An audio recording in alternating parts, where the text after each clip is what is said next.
الشوق يبقى في اغترابي فقير في الحياة من الصحاب ومن Assalamu alaikum tout le monde, j'espère que vous allez bien et bienvenue dans une nouvelle vidéo. Alors comme promis, voici le premier épisode de la série Les grandes femmes de l'islam, un exemple pour nous musulmanes. Alors pour bien commencer la série, et je me devais de commencer la série par Khadija radiallahu anha, qui est l'une des premières grandes dames de l'islam et qui est un peu une femme qui a été première dans tout. Donc je vais commencer par vous expliquer la biographie de Khadija radiallahu anha. Et pour finir, nous analyserons les sagesses et les enseignements à retenir de cette grande dame dans l'islam afin qu'on puisse, nous, aujourd'hui, dans notre quotidien, répéter et faire et avoir le même comportement que cette grande dame. Donc pour commencer, on va commencer bien évidemment par la biographie. Donc derrière un grand homme, il y a toujours une grande femme. Khadija radiallahu anha a été la première des femmes à avoir cru au prophète sallallahu alayhi wa sallam. Tout a commencé par elle. Elle fut celle qui a redonné espoir au prophète sallallahu alayhi wa sallam lorsqu'il était au plus bas. Elle fut pour lui une épouse aimante et elle l'a soutenu dans toutes ses épreuves. Khadija bint Khuwaylid est née entre 555 et 560 et elle est morte à la Mecque en 619. Allah yarhamha. Khadija radiallahu anha, avant son mariage, était déjà une grande dame. Elle était une femme noble et elle appartenait à la tribu des Banu Asad. Elle était une marchande aristocrate. Elle s'est mariée 2 fois avant le prophète sallallahu alayhi wa sallam et avait des enfants.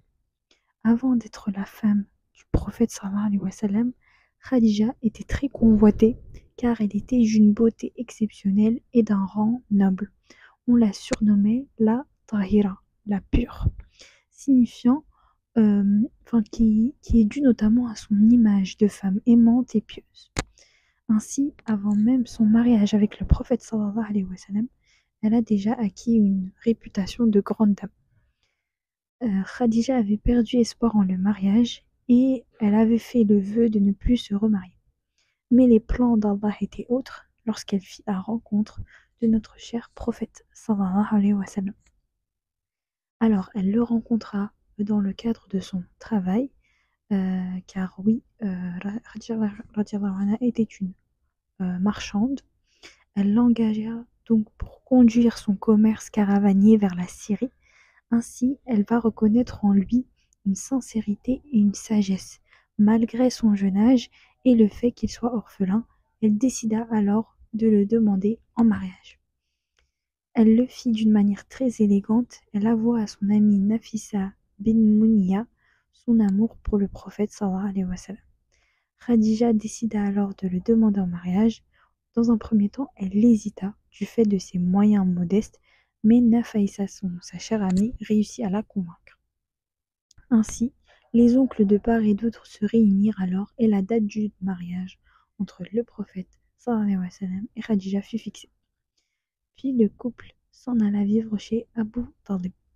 Le couple vécurent heureux et donna naissance à 6 enfants, 2 garçons, Qasim et Abdullah, et 4 filles, Zaynab, Ruqayya, Kalthoum et Fatima.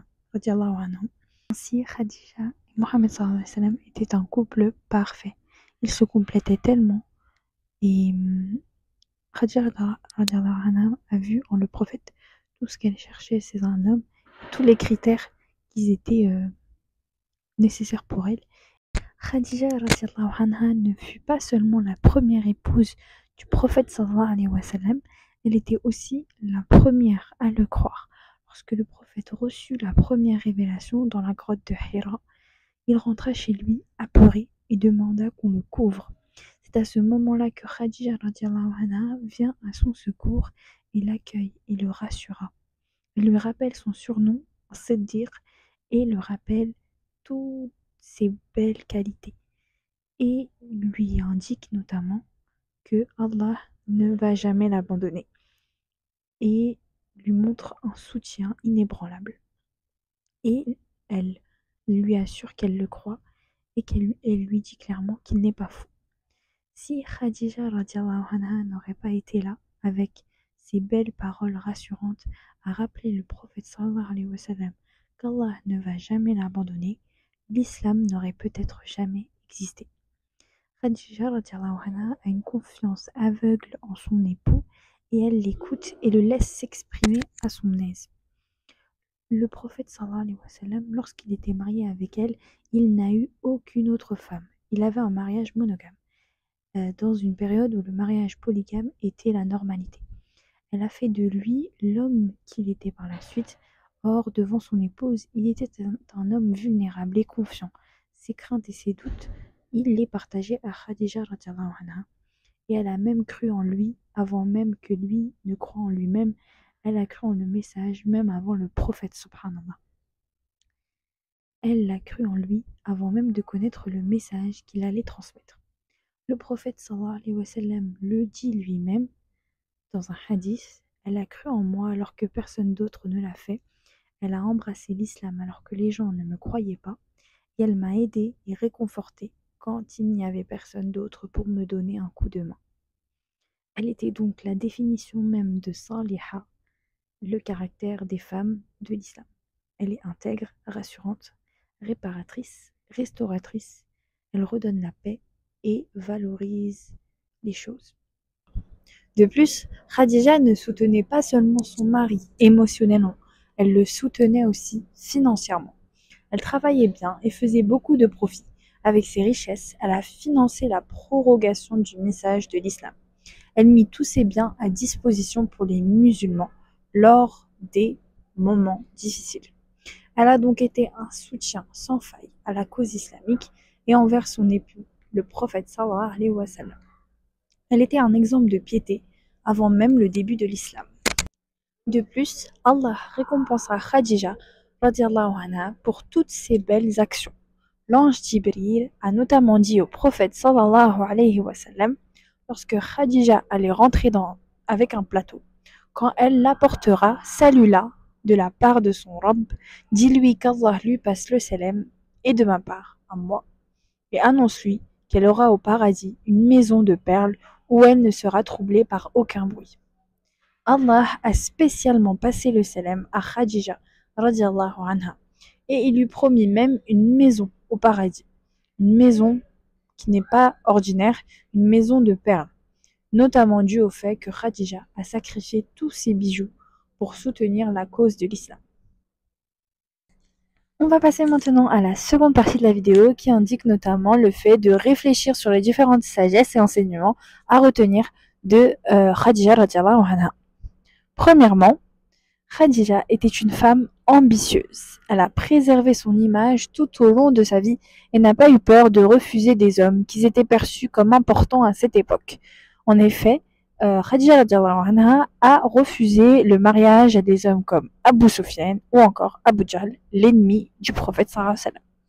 Elle a compris sa valeur et n'a pas souhaité se marier rapidement après ses divorces. Nous aussi, nous devons savoir ce que l'on veut et accorder du temps à des hommes qui le méritent, des hommes qui sont à notre hauteur. Deuxièmement, Khadija radiallahu anha, peu importe le rang social du prophète sallallahu alayhi wa sallam, elle a vu en lui des caractères qui sont inaliénables, comme la sincérité, la sûreté, la sagesse. Elle a compris que cet homme n'était pas un humain comme les autres. Elle l'a voulu pour elle, ce genre d'homme dans sa vie, et elle a eu le courage d'y aller et de lui proposer elle-même. De plus, Khadija radiallahu anha était une épouse parfaite. C'est le parfait exemple de la saliha et de ce que doit être une épouse aujourd'hui. Elle est la définition même de la préservatrice valorisante. Elle a été un soutien émotionnel au prophète sallallahu alayhi wa sallam. Elle a cru en lui quand personne ne l'a cru et elle a été sa maison, son jardin secret, l'endroit où il pouvait être vulnérable. Khadija radiallahu anha avait aussi totalement confiance en Allah et en son mari, le prophète sallallahu alayhi wa sallam. Elle n'a donc pas hésité à donner toutes ses richesses pour la cause de l'islam et à se mettre en difficulté et à protéger et à défendre son mari, le prophète sallallahu alayhi wa sallam. Elle a été là depuis le début, quand personne n'y croyait et que tout le monde prenait le prophète sallallahu alayhi wa sallam pour un fou. Et enfin, elle fait partie de ceux qui sont aimés par Allah et de ceux qui ont atteint le grade de la piété, des grandes femmes qui ont atteint le grade de la piété. Ainsi, son exemple est parfait pour nous aujourd'hui, musulmanes, qui cherchons la quiétude et qui cherchons l'adoration d'Allah, qui cherchons la satisfaction d'Allah. Elle a fait partie de celles qui ont été aimées d'Allah. Et par cela, Allah lui a accordé une récompense au paradis. Ainsi, retenons son histoire et tentons de lui ressembler, afin que nous aussi, nous puissions faire partie des pieux et des aimés d'Allah. J'espère que cette vidéo vous a plu.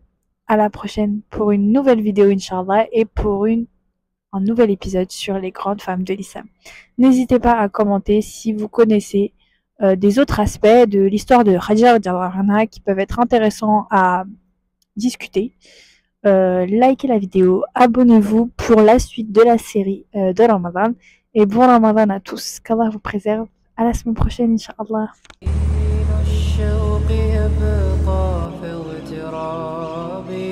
فقير في الحياة من الصحاب ومن